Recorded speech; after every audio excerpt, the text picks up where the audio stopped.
नमस्तुभ्यं नमस्तुभ्यं नमस्तुभ्यं नमस्तुभ्यं नमस्तुभ्यं।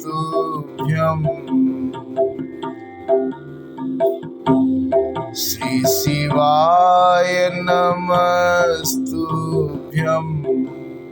श्री शिवाय नमस्तुभ्यं श्री शिवाय नमस्तुभ्यं श्री शिवाय नमस्तुभ्यं श्री शिवाय नमस्तुभ्यं नमस्तुभ्यं नमस्तुभ्यं श्री शिवाय नमस्तुभ्यं नमस्तुभ्यं नमस्तुभ्यं श्री शिवाय नमस्तुभ्यं।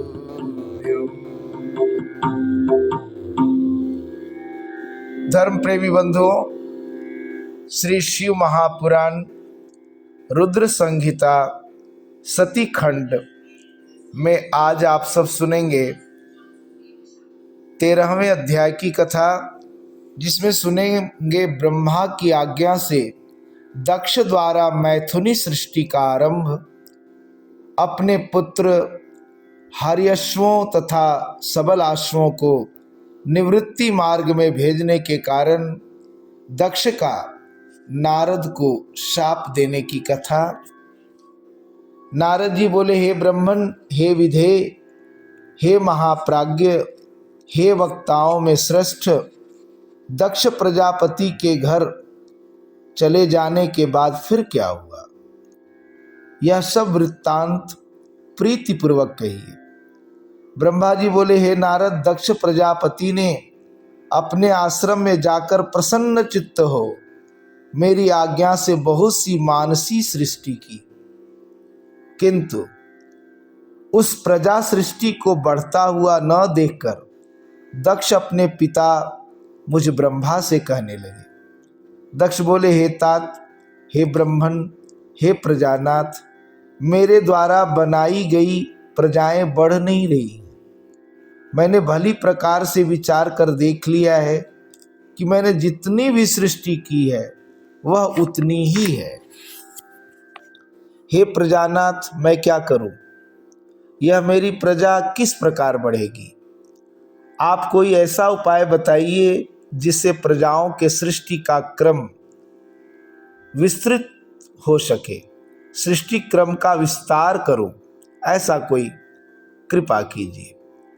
ब्रह्मा जी बोले, हे दक्ष, हे प्रजापते, हे तात, मेरी उत्तम बात सुनिए और उसे कीजिए। हे सुरश्रेष्ठ, भगवान शंकर आपका कल्याण करेंगे। हे प्रजेश, पंचजन प्रजापति की जो असिकनी नामक सुंदर पुत्री है उसे आप पत्नी रूप से ग्रहण कीजिए। अभी तक आप पत्नी रहित होकर धर्माचरण करते रहे हैं, किंतु इस प्रकार की पत्नी में मैथुन धर्म से प्रवृत्त होकर जब आप सृष्टि करेंगे तब प्रजा बढ़ेगी। इतने दिनों तक दक्ष प्रजापति मानसी सृष्टि कर रहे थे, मन से सृष्टि कर रहे थे और उससे सृष्टि आगे नहीं बढ़ रही थी। तब ब्रह्मा जी ने क्या कहा कि पंचजन प्रजापति की जो असिकनी नामक सुंदर पुत्री है उसे आप पत्नी रूप में ग्रहण कीजिए और पत्नी में मैथुन धर्म से प्रवृत्त होकर आप सृष्टि करेंगे तब प्रजा बढ़ेगी। ब्रह्मा जी बोले, हे नारद, तब दक्ष प्रजापति ने मैथुन धर्म से प्रजा सृष्टि करने के लिए मेरी आज्ञा से वीरन की कन्या के साथ विवाह किया। प्रजापति दक्ष ने अपनी पत्नी उस वीरनी के गर्भ से हर्यश्व नामक 10,000 पुत्रों को उत्पन्न किया। हे मुने, वे सभी पुत्र समान धर्माचरण करने वाले, पिता की भक्ति में तत्पर रहने वाले तथा सदा वेद मार्ग का अनुसरण करने वाले थे। हे तात, वे सभी दक्ष पुत्र अपने पिता की आज्ञा पाकर सृष्टि के उद्देश्य से तपस्या हेतु पश्चिम दिशा की ओर चले गए। वहां पर परम पवित्र नारायण सर नामक तीर्थ है, जहां दिव्य सिंधु नदी तथा समुद्र का संगम हुआ है। उस तीर्थ के स्पर्श मात्र से उनकी बुद्धि अत्यंत निर्मल हो गई और पाप के दूर होते ही वे सभी परमहंस धर्म में स्थित हो गए। तत्पश्चात दृढ़ चित्त वाले तथा श्रेष्ठ वे दक्ष पुत्र पिता की आज्ञा से बंधे होने के कारण प्रजा वृद्धि के लिए तप करने लगे। हे नारद, सृष्टि संवर्धन हेतु उन्हें घोर तप करते हुए जानकर और विष्णु का मनोगत अभिप्राय समझकर आप उनके पास गए और आदर पूर्वक आपने उनसे कहा, हे दक्ष पुत्र हर्यश्वों, तुम लोग पृथ्वी का विस्तार न जानकर सृष्टि कर्म में किस प्रकार प्रवृत्त हुए हो। ब्रह्मा जी बोले, वे हर्यश्वगण आपकी कही हुई बात सुनकर सृष्टि के विषय में सावधान होकर मन में बहुत विचार करने लगे। जो उत्तम शास्त्र रूपी पिता के निवृत्ति परक वचनों को नहीं जानता, वह मात्र गुणों पर ही विश्वास रखने वाली सृष्टि का उपक्रम किस प्रकार कर सकता है। हे परम बुद्धिमान दक्षपुत्र, एकाग्र बुद्धि से ऐसा विचार कर देवर्षि नारद की परिक्रमा करके एवं उन्हें प्रणाम करके निवृत्ति मार्ग में पारायण हो गए। हे नारद, हे मुने, आप शिव के मन हैं और लोक में पर्यटन करते रहते हैं तथा निर्विकार रहकर शिव की चित्तवृत्ति के अनुसार रहते हैं। बहुत काल बीतने पर मेरे पुत्र दक्ष प्रजापति नारद जी के द्वारा अपने पुत्रों के नाश को सुनकर बहुत संतप्त हुए।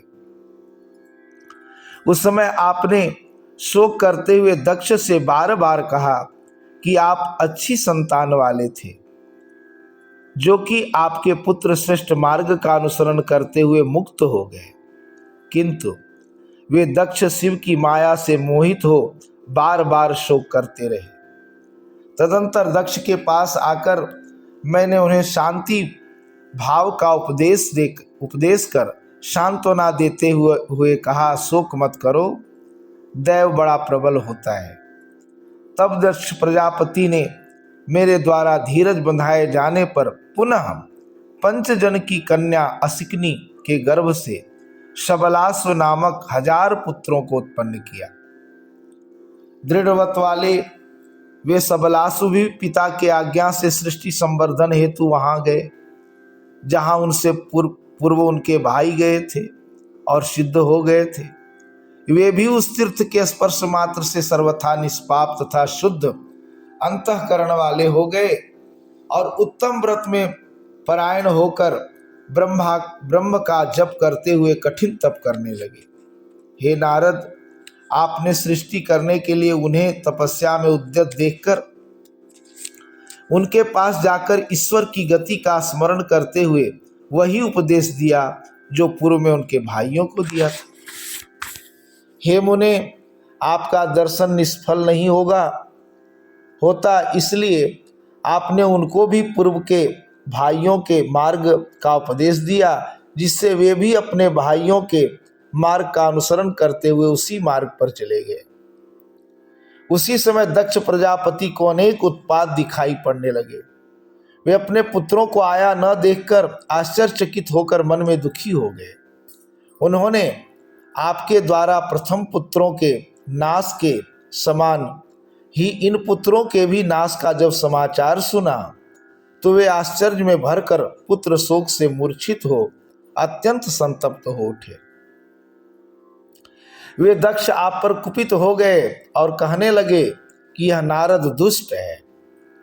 उसी समय दैव योग से उनके पुत्रों पर अनुग्रह करने वाले आप भी दक्ष के पास आ गए। उस समय वे प्रजापति दक्ष क्रोध में भरकर अपने होठों को फड़फड़ाते हुए आपके पास आए और आपको धिक्कारते हुए निंदापूर्वक कहने लगे। दक्ष बोले, हे अधमों में श्रेष्ठ, तुमने साधु का रूप धारण कर मेरे सत्पुत्रों को यह कैसा उपदेश किया? तुमने मेरे इन पुत्रों को इस प्रकार भिक्षु मार्ग का उपदेश क्यों किया, जो उनके लिए कल्याणकारी नहीं था?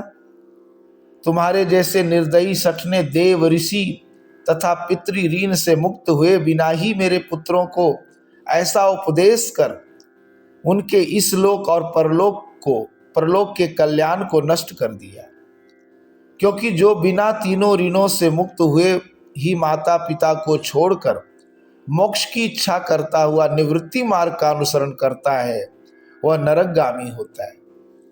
तुम निर्दयी, अत्यंत निर्लज हो, बालकों को बहकाने वाले तथा यश को नष्ट करने वाले हो। हे मूर्ख, तुम हरि के पार्षदों के बीच में व्यर्थ ही विचरण करते हो। हे अधमाधम, तुमने बार बार मेरा अहित किया, इसलिए लोक में भ्रमण करते हुए तुम्हारा पैर स्थिर न रहे। इस प्रकार शिव जी की माया से मोहित हुए दक्ष ने ईश्वर की इच्छा को नहीं समझा और सज्जनों के मान्य आपको शोक संतप्त होकर शाप दे दिया।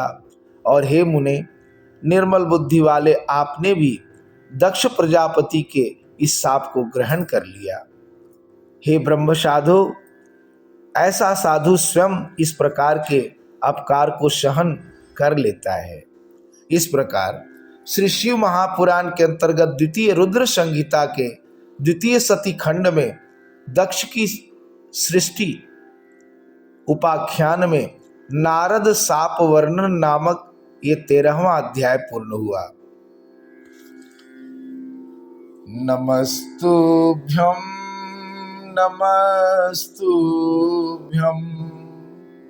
श्री शिवाय नमस्तुभ्यं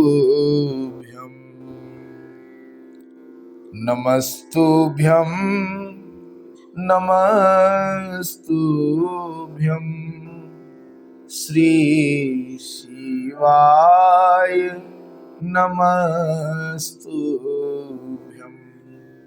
तो ये था 13वां अध्याय और कल आप सब सुनेंगे रुद्र संहिता सती खंड के अंतर्गत 14वां अध्याय, जिसमें दक्ष की 60 कन्याओं का विवाह, दक्ष के यहाँ देवी शिवा का प्राकट्य, सती की बाल लीला का वर्णन। आज के लिए इतना ही। धन्यवाद।